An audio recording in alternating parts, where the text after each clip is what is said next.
हरिनगर में मणिराम नाम के एक सेठ जी रहा करते थे। सेठ जी के परिवार में उनकी पत्नी कमला और दो बेटे मोहन और सोहन थे। सेठ मणिराम की पत्नी कमला पूजा पाठ में बिल्कुल भी विश्वास नहीं रखती थी। ना कभी मंदिर जाना, ना भगवान का नाम लेना, मानो पूरी नास्तिक। यही आदत उसने अपने घर के सदस्यों की बना रखी थी। वो अपने साथ साथ अपने दोनों बेटों और पति को भी पूजा पाठ नहीं करने देती थी। यदि कोई भगवान का नाम ले तो वो उस पर गुस्सा हो जाती थी। कमला, तुम तो इस घर में पूजा पाठ करने के बिल्कुल खिलाफ हो। यदि हमारे बेटों की पत्नियां पूजा पाठ वाली आ गईं तो तुम क्या करोगी? क्या करूंगी? जैसा इस घर में आज तक होता आया है आगे भी वैसा ही होगा। मेरी दोनों बहुएं भी मेरी ही तरह नास्तिक होंगी और मेरा ही कहना मानेंगी। कुछ दिन बाद सेठ मणिराम के बड़े बेटे की शादी वीरपुर गांव में रहने वाली सत्यवती से हो जाती है। सत्यवती भगवान शिव की परम भक्त थी। वो बचपन से ही भगवान शिव के सोमवार व्रत रखती थी और नित्य प्रति भगवान शिव की आराधना और पूजा भी करती थी। शादी के बाद भी सत्यवती ने इस नियम को बनाए रखा और अगली सुबह वो उठकर घर में मंदिर ढूंढने लगी। उसने अपनी सास कमला से पूछा, माँ जी, घर में मुझे मंदिर दिखाई नहीं दिया। आप पूजा पाठ कहाँ करते हो? घर में पूजा घर किस स्थान पर है? हमारे घर में कोई पूजा पाठ नहीं होता, और खबरदार अगर तुमने भी पूजा पाठ की। मैं पूजा पाठ करने के सख्त खिलाफ हूँ। इस घर में सब मेरा कहा मानते हैं, इसलिए कोई भी पूजा पाठ नहीं करता। पर माँ जी, मैं तो नित्य प्रति भगवान शंकर की पूजा करती हूँ और सोमवार के व्रत रखने के साथ साथ शिव मंदिर भी जाती हूँ। अरे, ये पूजा पाठ में कुछ नहीं रखा, ये सब ढोंग है। तुम जितनी जल्दी समझ जाओ उतना तुम्हारे लिए अच्छा रहेगा। अब जाओ, कोई पूजा पाठ करने की जरूरत नहीं है, जाके काम करो। अपनी सास की बातें सुनकर सत्यवती उदास हो जाती है। हे शिव शंकर, अब मैं आपके मंदिर कैसे आऊंगी? आपकी पूजा कैसे करूंगी? सासू माँ तो आप पर बिल्कुल भी विश्वास नहीं करती हैं। कमला, अगर बहू का मन है तो उसे जाने दो। तुम क्यों उसे रोकती हो? जाओ बहू, मंदिर हो आओ। सत्यवती मंदिर जाती है और भगवान शिव की पूजा करती है। कुछ दिन तक तो सब ठीक रहा, पर एक दिन जब सत्यवती मंदिर से आई। सत्यवती, तुम्हें एक बार में समझ में नहीं आता? तुम्हें पता भी है माँ इस बात से कितनी नाराज है कि तुम उनकी इजाजत के बिना अपनी मनमानी कर रही हो। तुम उनकी बिल्कुल भी इज्जत नहीं करती हो। आज सुबह से वो भूखी प्यासी रोए जा रही हैं। पर स्वामी, मैंने ऐसा क्या किया है? मैं तो अपनी सारी जिम्मेदारियां अच्छे से निभा रही हूँ। मैंने तो माँ जी को कुछ भी नहीं कहा। मोहन बेटा, रहने दे।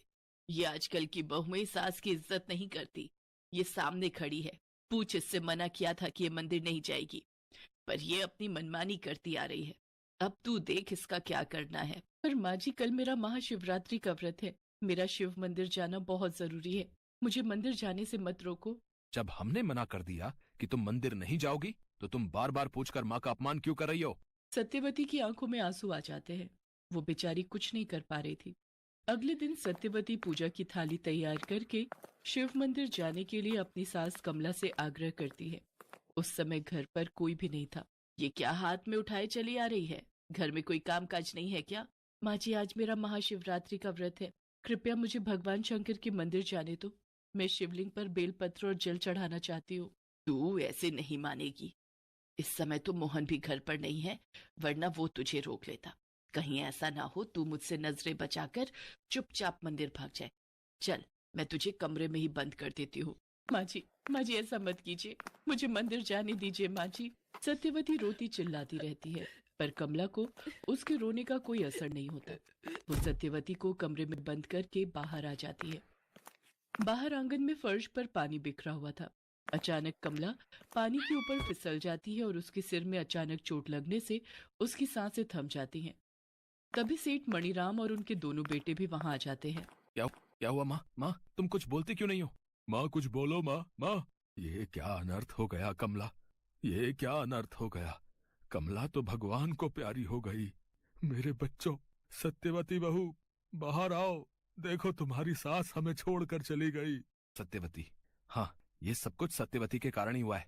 वही माँ से रोजाना लड़ती है। सत्यवती, तुम कमरे में क्या कर रही हो? बहू को कमरे में किसने बंद किया? जल्दी से बहू के कमरे का दरवाजा खोलो। मोहन कमरे का दरवाजा खोलता है। सत्यवती दौड़ी हुई अपनी सास के पास आती है। ये सब क्या हो गया? नहीं, मेरे भोलेनाथ मेरे साथ ऐसा कभी नहीं करेंगे, नहीं करेंगे। सत्यवती दौड़ती हुई शिव मंदिर में जाती है और शिवलिंग के पास बैठकर बहुत रोती है। हे भोलेनाथ, हे शिव शंभू, आपने ये क्या कर दिया? माँ जी इस दुनिया से चली गई तो सब मुझे ही दोष देंगे। आज मेरे घर महाशिवरात्रि के त्योहार की खुशियों की जगह मातम छाया हुआ है। प्रभु, प्रभु ऐसा ना करो, मेरी सासू माँ को जिंदा कर दो। आप तो काल को टालने वाले महाकाल हो। शिव शंकर, इस काल को टाल दो, वरना मैं यहीं आपकी चौखट पर सिर पटक फटक कर अपने प्राण त्याग दूंगी। मैं भी अपनी जान दे दूंगी भोले भंडारी। हे शंभू, मेरी सासू माँ को फिर से जीवन दान दे दो। हे शिव शंकर, मेरी सासू माँ को फिर से जीवन दान दे दो। सत्यवती सिर पटक पटक कर रोई जा रही थी। अचानक शिवलिंग में से एक चमकदार रोशनी बाहर निकली और सत्यवती की सासू के माथे पर लगी। कमला जिंदा हो गई। सत्यवती बहू, सत्यवती बहू। कमला, तुम जिंदा हो गई। हे भगवान, ये जरूर सत्यवती बहू की पूजा का फल है। कमला, हमारी बहू दौड़ती हुई शिव मंदिर गई है। मुझे शिव शंकर के मंदिर ले चलो, मैं भी उनके दर्शन करूंगी। मेरी बहू के पास मुझे ले चलो। सब लोग शिव मंदिर पहुंचते हैं। सत्यवती शिवलिंग के पास बैठी रो रही थी। उसकी आंखें बंद थी। कमला की आवाज सुनकर सत्यवती आंखें खोलती है। सत्यवती बहू, सत्यवती बहू। माँ जी, माँ जी आप ठीक हो गई। शिव शंभू ने आपको ठीक कर दिया माँ जी। हाँ सत्यवती बहू, मैं जानती हूँ आज मैं इन्हीं के कारण जीवित हूँ। सारी दुनिया को संभालने वाले भोले भंडारी ने आज मेरी रक्षा की है। मैं भी अब इनकी पूजा करूंगी बहू। अब मेरे घर में भी भगवान की पूजा होगी, सत्संग कीर्तन होगा, खुशियों से त्योहार मनाए जाएंगे।